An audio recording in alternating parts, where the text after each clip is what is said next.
The first thing anyone noticed about Elena Carter was how little she wanted to be noticed. She walked the halls of Ridgeview High like a shadow, head down, steps quiet, always just outside the edge of attention. Her dark hair was pulled back in a loose braid, and she wore a gray hoodie that hung just slightly too big, as though it were made to shield her from the world. On her second day at school, someone whispered, "She barely talks." Another added, "She's weird, probably stuck up."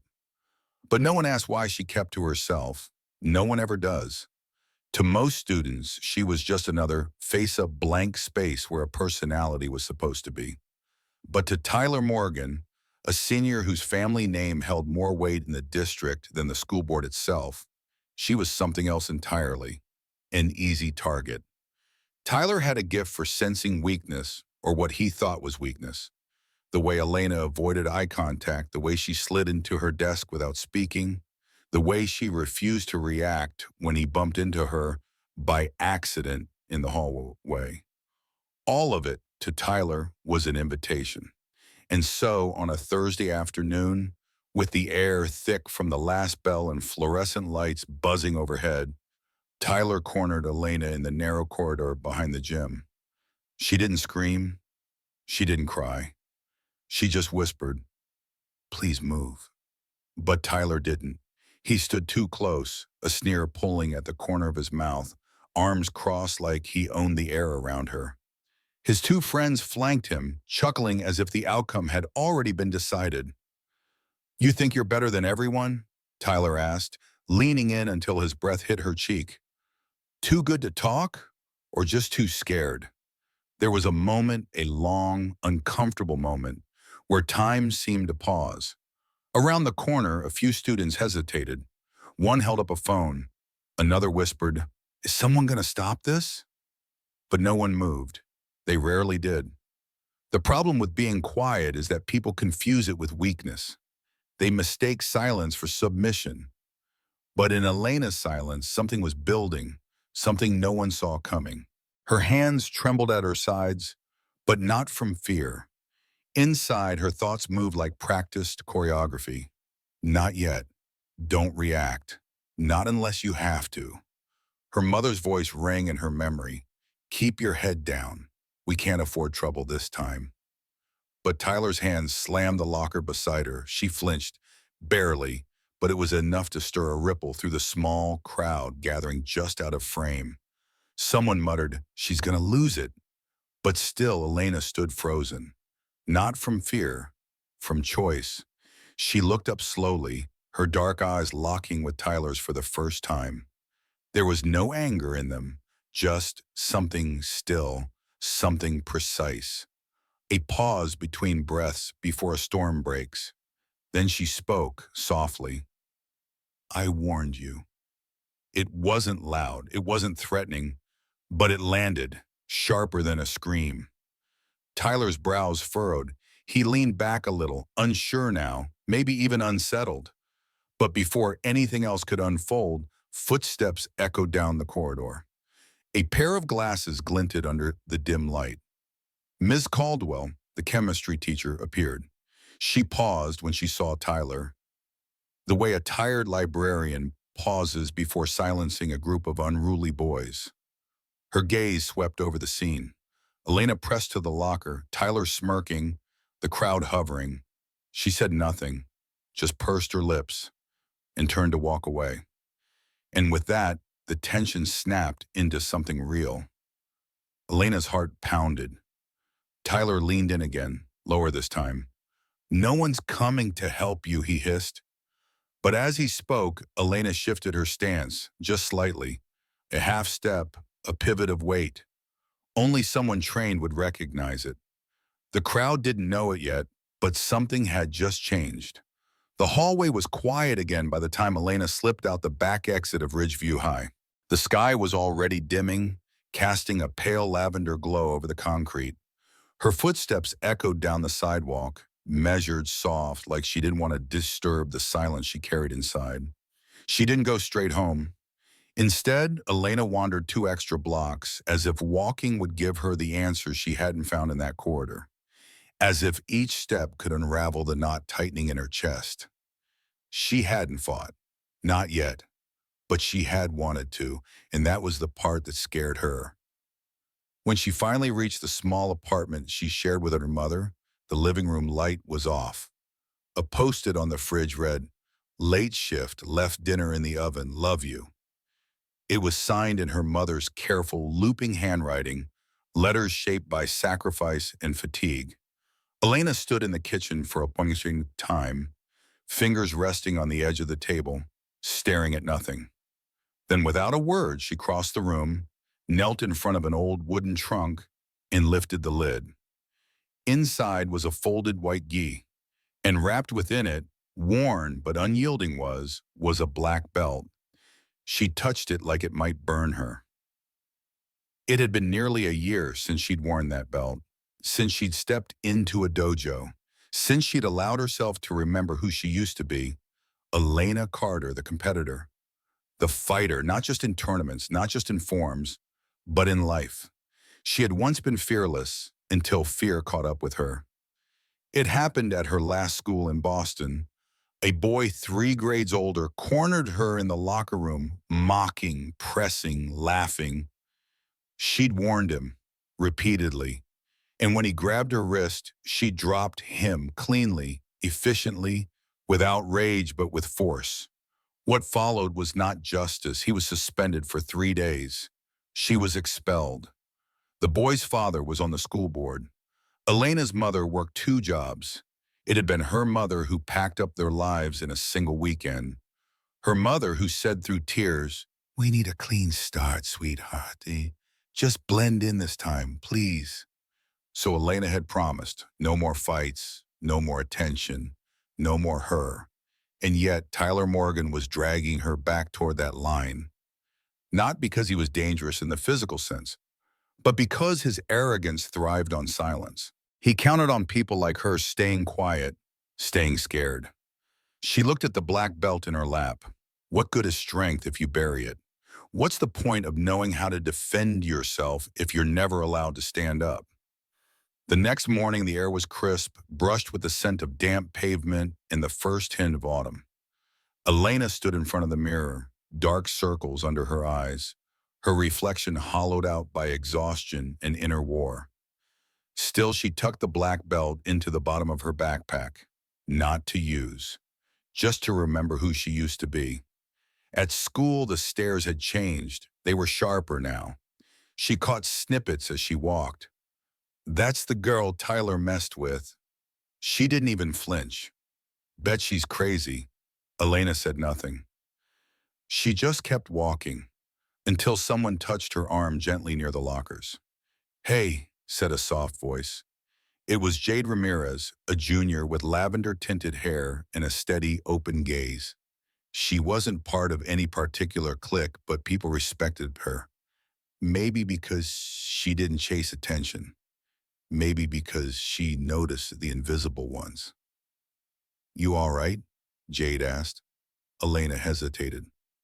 "Why do you care?" Jade tilted her head, not offended. "Because I saw what happened is. And because Tyler's done this before, to other people, including me." A pause, Elena blinked. Jade continued more quietly now. "He cornered me last year in the library stacks. When I reported it, it disappeared, like it never happened. I learned to stay away. Most people do." Something about the way Jade said it, casual, matter of fact, made Elena's stomach twist. The system hadn't failed just her. It was failing everyone it had asked to stay quiet. Jade tucked a loose strand of hair behind her ear. "I'm just saying, if you ever decide to do something about it, you're not alone." Elena looked down at her shoes. Her voice was barely audible. "I'm not looking for trouble." Jade offered a faint smile. "Maybe not, but sometimes the trouble finds us anyway." With that, she left Elena alone once more, but not entirely alone. That night, Elena opened her messages to find a new text. Unknown number, 4 words. Old Jim after school. No name, no threats, but the message was clear. Her pulse quickened. She didn't need to ask who it was. Tyler wanted round two, but this time he wanted no witnesses. She stared at the screen for a long time, her thumb hovering. Then she typed one word: fine. The final bell rang like a drumbeat to war. Students poured into the hallways, backpacks slung over one shoulder, chatter rising like smoke. But Elena Carter wasn't listening. She moved through the crowd like a ghost, unseen but wholly focused, each footstep pulling her closer to a confrontation she neither wanted nor could avoid. The old gym stood at the far edge of the Ridgeview campus, past the empty tennis courts and a forgotten row of cracked bleachers. It hadn't hosted a real game in years, just dusty mats, broken lockers, and echoing silence. Fitting, she thought, a place meant for memories no one wanted to keep. She pushed open the heavy metal door. The air inside was stale, rubber, sweat, and time. The overhead lights flickered weakly, casting jagged shadows across the floor. She took a slow breath, then another. He was already there. Tyler Morgan, leaning against a rusted beam, arms crossed. His Ridgeview Letterman jacket hung off one shoulder like a trophy he wore even in battle. At his side stood two of his usual henchmen, taller, broader, but lacking his sharpness. They grinned like they'd already won. "So," Tyler said, his voice bouncing off the gym walls. "You showed up." Elena didn't reply, sighing. She stepped inside, letting the door close behind her with a soft, metallic thud. The sound felt final. "I gotta admit," he continued, pushing off the beam, "you're not as boring as I thought. All that quiet? You've got people whispering now. Mysterious new girl.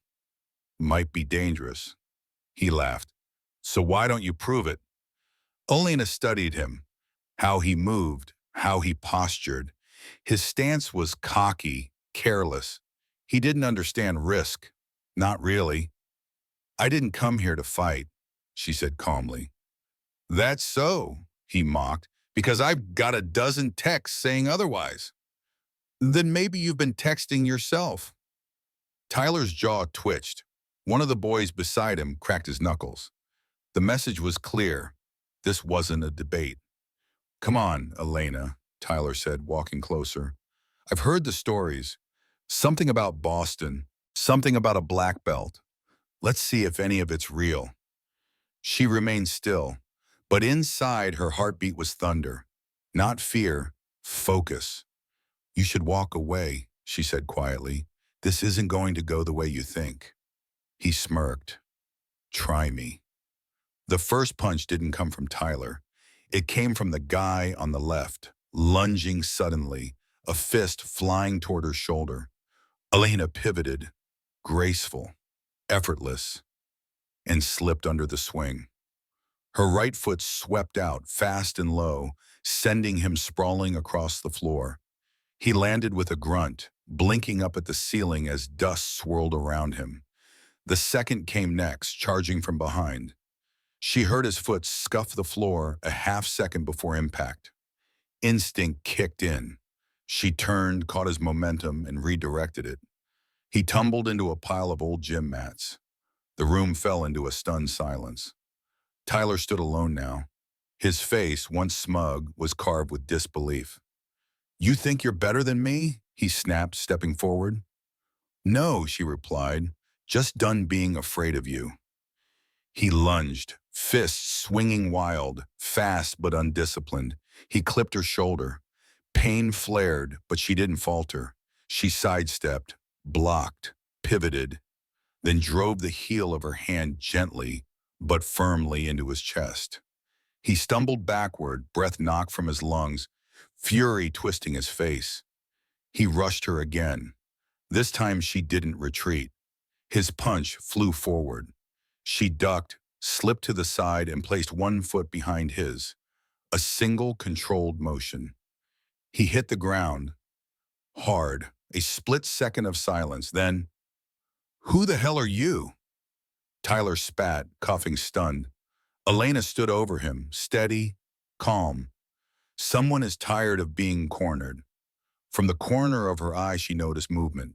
Jade Ramirez, half hidden behind the side entrance, her expression frozen between worry and awe, phone in hand, ready to call for help if this spiraled further. Elena gave a subtle nod. Jade understood.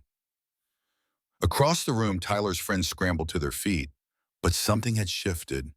They didn't look like bullies anymore. They looked like boys who'd seen something they couldn't unsee. Before any of them could decide what to do, the gym door burst open. Principal Harris, tall and thunder-faced, stormed in. Ms. Caldwell followed behind, her arms crossed, mouth tight. Two campus security officers trailed them. "Stop!" The principal's voice cracked like lightning. Tyler froze. Elena stepped back, hands raised, not in fear but in restraint. Harris surveyed the scene, bruises, dust, silence. His eyes narrowed. "What is going on here?" Tyler opened his mouth, but Ms. Caldwell cut him off sharply. "We received an anonymous tip about a planned confrontation. Everyone in office, now." Elena's stomach dropped. She looked at Jade, who was already gone, slipped out before being pulled into the fallout. The others were marched out first, Tyler limping slightly, muttering under his breath. Elena followed last. Her palms were damp, not with sweat, with the weight of everything this moment would bring. Down the hallway, whispers followed them like shadows. Some students peeked from doorways. Some recorded, but most just stared. Not at Tyler, at her. The silence inside Principal Harris's office was louder than any confrontation. Elena Carter sat on a stiff-backed chair, her hoodie smeared with dust from the gym floor, a faint bruise coloring the edge of her jaw. Her palms rested on her knees, fingers interlocked, still trembling from the adrenaline that hadn't yet faded. Across the desk, Miss Caldwell perched quietly, her eyes not scolding, but tired, searching, like she had seen too many hallway fights in too few truths. "I'd like to hear your side," she said finally. Elena hesitated. For a split second, she considered deflecting, shrugging, saying nothing. After all, that was safer. That's what they expected of girls like her. Quiet ones, complicated ones. The ones who usually left before the semester ended. But not this time. "He asked me to meet him," Elena said, voice calm but steady. "I didn't want to fight. I warned him. He didn't stop." She left out the parts that didn't need to be said. The way he mocked her. The laughter of the boys. The years of silence she had carried like armor. Miss Caldwell didn't respond right away. She just nodded, slowly, as though absorbing each word one layer at a time. There was something unreadable in her eyes. Sympathy, maybe, or weariness, or both. "You'll need to wait here," she said. "The principal is speaking with the others." The clock ticked loudly in the quiet room. Minutes stretched like hours. Elena stared at the floor, her thoughts spiraling. Would they believe her? Would this ruin everything again? Had she just destroyed the one fresh start her mother had worked so hard for? The door creaked open. Principal Harris stepped in first. Behind him, unexpectedly, was Nathan, one of Tyler's sidekicks. He looked pale, eyes darting to the floor. "Tell her," the principal said. Nathan shifted, fidgeted, then mumbled, It wasn't her fault." Elena's breath caught. He cleared his throat, louder this time. "Tyler planned it. He wanted to embarrass her. Said she needed to be put in her place. I didn't think it would go that far. We just followed." Principal Harris didn't speak. He just nodded once and gestured for Nathan to step outside. When the door clicked shut, Ms. Caldwell exhaled. For the first time, her expression softened. "You're not suspended," she said quietly. Elena blinked. "I'm not?" "You'll be sent home for the day, officially a cooling off period. But the record will show you acted in self-defense. Multiple witness statements confirmed it." Relief hit Elena so hard she almost couldn't process it. Then Ms. Caldwell added, "That said, The school board won't like this. Tyler's family has been generous over the years. There may be pressure. Elena's lips parted. You mean he might get away with it? The principal's voice was firm. Not this time. News of the incident spread like wildfire. By the next morning, Tyler Morgan had been suspended indefinitely, pending further review. Rumors flew. Some said his father was threatening to pull funding from the athletics department. Others whispered that Tyler might be forced to transfer schools altogether. But one thing was clear. His grip on Ridgeview High was broken. Elena walked through the halls that morning, not as a ghost, but as someone seen. Some students clapped when she passed. Others offered quiet nods. One girl handed her a folded note. Thank you for what you did. He bullied my brother too. Elena wasn't used to being looked at least not like this. Not with admiration, not with recognition. And it unsettled her more than she cared to admit. During lunch, she sat near the window, picking at a sandwich she didn't want, when Jade Ramirez slid into the seat across from her bone. You started something, Jade said, no preamble. I didn't mean to, Elena replied. Jade grinned. Yeah, but you did. She reached into her bag and pulled out a flyer mock-up, handwritten in purple marker. At the top, in bold letters, Stand Strong, Peer Support Group Against Bullying, Safe Space, Open Ears, No Judgment. I've been thinking about this for a while, Jade said, but nobody ever took it seriously. Until now. Elena raised a brow. You want me to join? I want you to lead, Jade replied. Elena blinked. Me? You have no idea how many people are talking about what you did, Jade said. But more importantly, you showed it's possible to stand up and not get crushed. That matters. Elena looked down at the paper. She thought of the years she had spent hiding her strength, of every school where she kept her mouth shut, every time she said, it's fine, when it wasn't. She thought of the kid who handed her that thank you note, and of her mother who had sacrificed everything so she could feel safe again. I'm not good with speeches, Elena murmured. Good, Jade said. That's not what people need. They didn't need another loud voice. They needed real ones. 2 weeks later, in the packed school auditorium, Elena Carter stepped up to the microphone. Her hands shook. Her voice wavered. But she spoke, not of revenge, not of glory, but of fear, of silence, of breaking cycles. I used to believe that hiding my strength would protect me, she said. But silence doesn't protect you. It only protects the ones hurting you. And I think we're done doing that now. The applause that followed wasn't thunderous. It was warm, like the beginning of something bigger than her. Winter crept into Ridgeview with a hush. Frosted windows, pale skies, and the kind of stillness that makes people listen. But inside the school, something had shifted. Where fear used to fill the halls, something else was taking root. Solidarity. The Stand Strong support group met every Thursday after school in the library's back corner. What began with 5 students quickly grew to 15, then 30. Elena would sit at the center, not always speaking but always present. Her calm became an anchor. She was no longer the quiet girl. She was the one who had shown it could be done. One afternoon, a boy in a hoodie, barely 15, shared that he'd been mocked daily for how he spoke.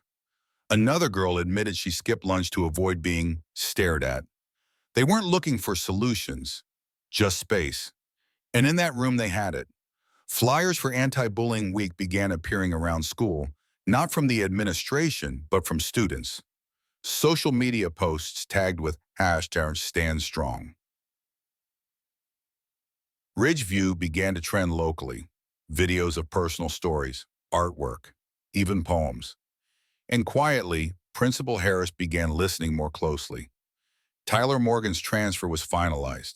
No press release, no ceremony, just a single sentence in the morning announcements. Tyler Morgan will be continuing his education elsewhere. There were no cheers, just a quiet exhale. For the first time in years, Ridgeview High felt lighter. On a cold Friday afternoon, Elena stood by the school's main entrance, passing out flyers for an upcoming awareness event. The breeze caught her hair, but she didn't notice. A student walked up, someone she didn't know, and whispered, "Thanks for standing up. I was too scared to." Elena smiled gently. "You don't have to be scared forever." He took the flyer and walked away. Later, sitting by the window of her bedroom, Elena looked down at her old black belt lying on her desk. She no longer needed to hide it. It was never about fighting. It was about knowing when to stand and who you stand with. Message: standing up doesn't always mean speaking loudly or fighting back. It means refusing to stay silent when silence protects the wrong people. One quiet act of courage can spark change far beyond yourself.